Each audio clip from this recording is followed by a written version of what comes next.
Right, back live with you tonight here on In Focus. We have Unathi Sonti back on the line for the Maritime Business Chamber, sizing up the blue economy. Unathi, I was saying China, if we were to look at the export value of ocean-based goods, including fisheries, seafood, ships, port equipment, and so on and so forth, they are by and large the second largest, with the European Union being the leading exporter, worth about $160 billion. What are the opportunities for mutual learning as this BRICS summit kicks off?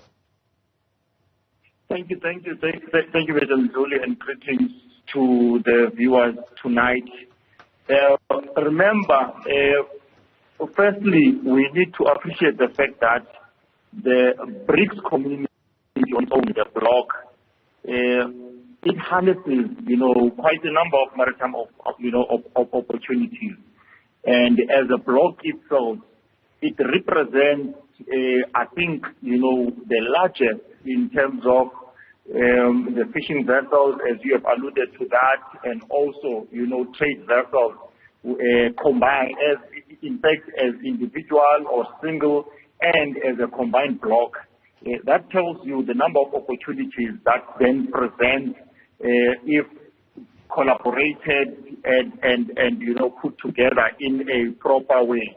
We are talking here of, if you look at a greater, opportunity there, you would note that, BRICS members combined, they are part of, or they occupy 5 out of the top 16 largest maritime exclusive economic zones, which are your EEZ, around the world.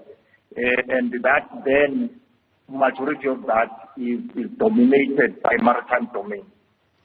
So if you look at South Africa and you look, for example, what the other BRICS countries are doing, what would you say are factors that the industry has long been competing on that maybe should begin to be eliminated, but also what factors should be created for the industry that have never been offered before, so that we could be, I suppose, competitive and at that level? Yes, and I am glad that we are having this conversation today, as we just had the BRICS Council session earlier on today, within the infrastructure, working group, having the blue ocean economy within the BRICS. You would note that in the past, maritime or even, maritime transport was not part of the conversation. Then this tells you this is one of the most important conversations that we need to really be having and really rely on and begin to see the benefits of it. If I may put it in a way, you remember that currently within the BRICS bloc, if we look at the issues of seafaring, you would note that in that BRICS bloc, you've got 3 which form part of the top seafarers, or providers of seafarers, which are China, Russia, and also India. Then this tells you that South Africa and all the other BRICS partners could have something that they can learn from this collaboration, if we were to be able to position all the BRICS nations as key maritime, hubs. Yeah. But it is said, for example, Unathi, that South Africa, there are certain decisions that we have taken and are continuing to take that would not actually promote or even guarantee us sustainability in terms of how we are using our coastal zones, how we are developing our coastal zones, how we are protecting our coastal resources. So what are the opportunities to, I suppose, learn some modernized ways of dealing in the industry? Remember, South Africa currently, we've got a process which would be able to address that concern. We've got a process that has started, and I think the document with regard to the South Africa's Ocean Economy Master Plan is currently sitting in Parliament. So if you look at that document itself, it details on how we would be able now to render or run a proper, use of the resources that we have within the oceans. Remember the issue of sustainability. That one, it forms part of international requirements. There are certain things which we cannot really, run away from when it comes to that. And maybe in the past we might have overlooked certain things as a country, but I believe what we are currently, doing as a country and collectively now as a BRICS bloc, it's identifying all those things that talks to, the sustainable use of the ocean itself. So emerging industry players are looking at this and they are hearing the noise that says, well, the emerging ocean sectors offer vast opportunities, particularly for developing countries. So if one is going to this summit, is going to be partaking in any of these meetings, what platforms for conducive international exchange and cooperation should they be exploring? Look, if we look firstly at the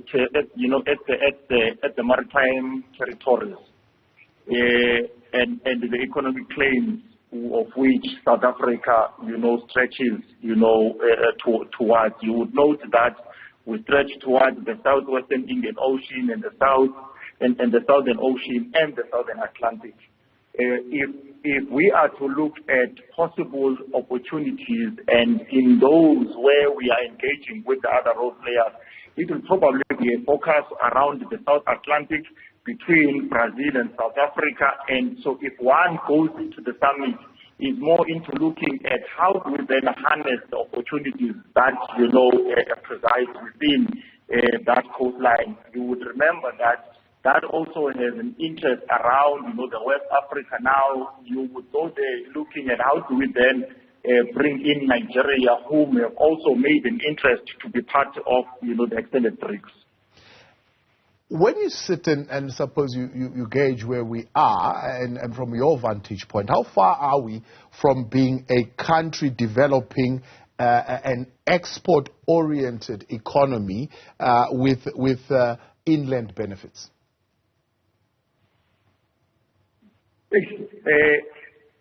Currently, in that regard, like as I said, there are certain things that are in place, and widely there is a conversation, that, and luckily such a conversation, it was raised even today with regards to the inland waters, and that's how, in fact, with the inland itself.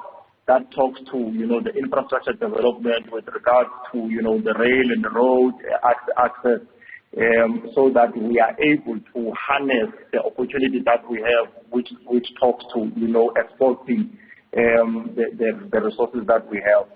Part of the conversations that were out there today was, finding ways of how do we create hubs. And as a country, I think such a conversation is finding traction. To see that how do we then start, having these hubs, linking and also making sure that the corridors which are critical are operated cost effectively and also, efficiently. So what did you say in these deliberations, particularly around lowering the entrance barrier for new players? Look, the issue of lowering the barriers to entry, it talks to a number of things. It talks to, country policies. It talks to the policy that governs. And I think there was a conversation and there was a question that says, is there a policy that says around, opportunities that are being identified within the ocean's economy, within the BRICS bloc, where it can even further, begin to state that certain opportunities would favor, BRICS members, regardless of which country the opportunity, arises from. And I think that's part of the process or ways of mitigating the issues that relates to, to the barriers of entry. But also you must note that, maritime as a whole, the conversation that we are having around the oceans economy, which is very broad, there is a very critical element, which is very key, of international regulations. And of which that's where now, we start looking at the issues of where majority of trade that we begin to have within, within South Africa that are free on board. And where now we are unable because we just say we've got a product and then whoever that is a buyer or the seller begins to dictate in terms of who is going to be the vessel that is going to be used, or all the supply chain itself is determined by such, and then that gives us no control. So part of the conversation in eliminating these barriers to entry, such a conversation is already on the table of how do we then look at the legislation and all the the regulations that are out there, the policy, so that we open up a space for to eliminate the barriers to entry and be able to allow for new entrants to the world to find a space. Fisheries subsidies, is that going to be a conversation that's going to be on the table around the BRICS countries this time around? Come again? I'm saying fisheries subsidies, that countries should urgently be looking at those reforming. It's estimated currently that about $35 billion of government subsidies go to fishing activities around the world. But do you think that around the BRICS conversation, this is something that's going to come up? It's one of the conversations, that is on the table. Is that the mechanism of how do we then begin to address that with regards to, also with the new development bank that we believe will be a key role player in supporting all these other initiatives, including fisheries. Unathi Sonti, I appreciate your time. Thanks so much for coming. Unathi Sonti with the Maritime Business Chamber.